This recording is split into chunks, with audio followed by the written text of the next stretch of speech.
Hello friends, அனைவருக்கும் வணக்கம். Welcome to my channel ஆச்சி மலர்கொடி. எல்லோரும் எப்படி இருக்கீங்க? நல்லா இருக்கீங்களா? 80,000 சப்ஸ்கிரைபர் வந்துட்டும் சப்ஸ்கிரைப் பண்ண அனைத்து நல்ல உள்ளங்களுக்கும் என் அன்பான நன்றியை தெரிவிச்சுக்கிறேன். இன்றைக்கி நம்ம சேனலில் சவுசை வச்சு ஒரு பொரிச்சக்கொட்டை எப்படி செய்யறதுன்னு தான் பார்க்க போகிறோம். சாதாரணமாக குழம்பு புளிப்பு உரப்பாக சாப்பிடாம இதுமாதிரி இடையில இந்த காரம் கம்மியாக புளி இல்லாமல் பொரிச்ச குழம்பு செஞ்சு சாப்பிட்டா உடம்புக்கும் நல்லது, நம்ம நாக்குக்கும் ருசியாக இருக்கும். நல்லா சுட சுட சாதத்தில் பொரிச்ச குழம்பு 2 கரண்டியை விட்டு நல்லா பிசைஞ்சி அப்பளத்தோடு நல்லா பொரிச்ச அப்பளத்தோடு சேர்த்து சாப்பிட்டா அது ருசியும் ரொம்ப அருமையாக இருக்கும். இந்த பொரிச்ச கூட்டு சப்பாத்தி கூட தொட்டுட்டு சாப்பிட்லாம், ரொம்ப நல்லா அருமையாக இருக்கும். இது நான் எப்படி செய்கிறதே இன்றைக்கி நான் வீடியோவில் காமிக்கிறேன். அது மாதிரி நீங்களும் செஞ்சு சாப்பிட்டு பார்த்துட்டு அது எப்படி எனக்கு சொல்லுங்கள். வாங்க வீடியோக்குள்ளே போகலாம். அதுக்கு ஃபஸ்ட்டு ஒரு மசாலா ரெடி பண்ணிக்கணும். அடுப்பில் வானலியை வச்சு நல்லா சூடானோடனே அதில் 2 குழிக்கரண்டி எண்ணெயை ஊற்றிக்கோங்க. ஊற்றிட்டு எண்ணெய் காய்ஞ்ச பிறகு 1 ஸ்பூன் உளுந்து, 1 ஸ்பூன் கடலப்பருப்பு, 1 ஸ்பூன் தனியாக, 1/2 ஸ்பூனு ஜீரகம். இந்த 4 பொருளையும் நான் சொல்கிற அளவில் சேர்த்துக்கோங்க. இது ஒரு பெரிய சவுசவு நான் வெட்டி ரெடி பண்ணி வச்சுருக்கேன். அதுக்கு தேவையான பொருள் ஒவ்வொரு ஸ்பூன் சொல்லியிருக்கேன். இந்த ஒரு சவுசவில் செய்கிற பொரிச்ச கூட்டம் கரெக்டாக நல்லா 5 பேர் தாராளமாக சாப்பிடலாம். இப்போ அந்த வறுவலுக்கு கடலப்பருப்பு, உளுந்து, தனியாக, ஜீரகம் போட்டு அதை நல்லா வறுத்துட்டு கொஞ்சம் நல்லா செவக்க வறுக்கட்டும். அதுக்கப்புறம் 2 காஞ்ச மிளகா, 1 பச்சை மிளகா போட்டிருக்கேன். நான் காரம் கம்மியாக தான் சாப்பிடுவோம், அதனால் போட்டிருக்கேன். உங்களுக்கு காரத்துக்கு தகுந்த மாதிரி இன்னும் ஒரு 2 மிளகா கூட வேணாலும் போட்டுக்கோங்க. நம்ம இதில் பாசிப்பருப்பு வேறு சேர்க்க போகிறோம். இதுவரை இப்போ 1 கொத்து கருவேப்பிலையும் போட்டுருங்க. 2 வரமிளகா, 1 பச்சை மிளகா, 1 கொத்து கருவேப்பில்லை. இதுதான் இந்த பொரிச்ச கூட்டுக்கு தேவையான அரைக்கிற பொருள். இது மட்டும் போட்டு ஒரு கைப்பிடி பாசிப்பருப்பு போட்டு வச்சுட்டிங்கன்னா சாப்பிட ரொம்ப அருமையாக இருக்கும் பொரிச்ச கூட்டு. இப்போ இதில் ஒரு 2 தேங்காய் பத்தை துண்டு துண்டாக வெட்டி சேர்த்துருக்கேன். இதுவும் போட்டால் கொஞ்சம் ருசி நல்லாயிருக்கும் கூட்டுக்கு. இதை நல்லா வறுத்து இதை ஆற வச்சு மிக்சியில் அரைச்சி எடுத்துக்கணும். இந்த பொரிச்ச குழம்புக்கு இதை லேசாக வறுபடட்டும். இந்த அளவுக்கு நல்லா செவந்து வறுபட்ட பிறகு எடுத்து ஆற வச்சுருவோம்.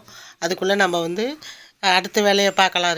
தாளிப்புக்கு இப்போ ஒரு குக்கரில் 2 குழிக்கரண்டி எண்ணெயை ஊற்றிருக்கேன்.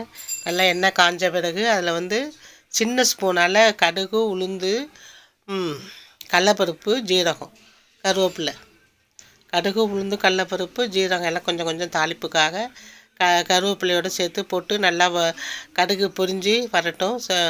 இந்த தாளிப்பு நல்லா பொரிஞ்ச உடனே இப்போ நம்ம இதில் என்ன சேர்க்கணும்னா சவுசவ் நல்லா ஒரு பெரிய சவுசவ் சின்ன சின்ன துண்டாக நல்லா வெட்டிட்டு அலசி வச்சுருக்கேன். இந்த சவுசவ் இந்த தாளிப்போடு சேர்த்துக்கலாம். இப்போ நம்ம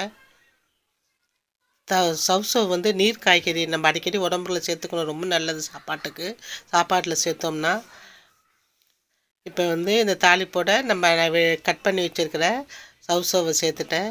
இப்போ நம்ம என்ன செய்யணும்னா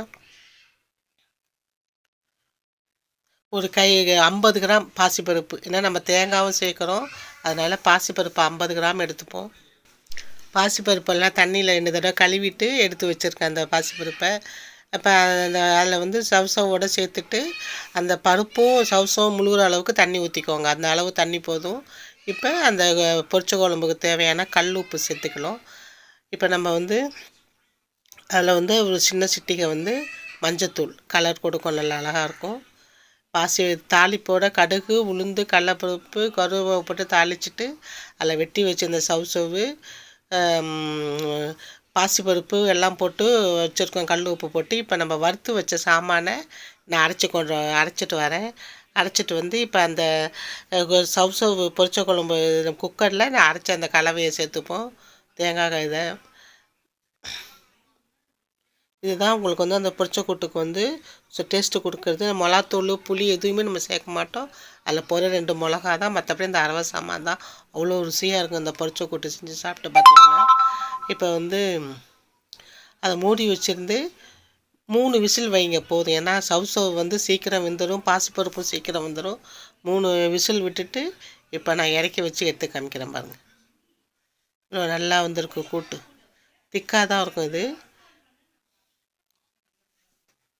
நம்ம வந்து சவ்சவும் பாசிப்பருப்பு முழுதளவு தண்ணி வச்சோன்னா அதில் தேங்காய் கடலப்பருப்பு சேர்த்து அரைச்சதால இவ்வளோ திக்கு கொடுக்கும், கூட்டு மாதிரி இருக்கும். இந்த பொரிச்ச குழம்பு இந்த சாதத்தில் விட்டு நல்லா பிசைஞ்சு சாப்பிடலாம், ரொம்ப நல்லாயிருக்கும்.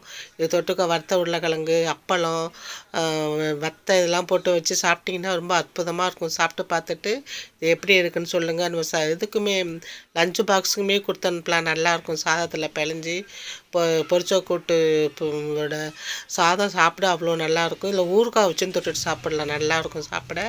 இந்த சவ் பொரிச்ச கூட்டு வீடியோ உங்களுக்கு பிடிச்சிருந்தா என் சேனலை சப்ஸ்கிரைப் பண்ணிவிட்டு லைக் பண்ணுங்கள், ஷேர் பண்ணுங்கள். தேங்க்ஸ் ஃபார் வாட்சிங்.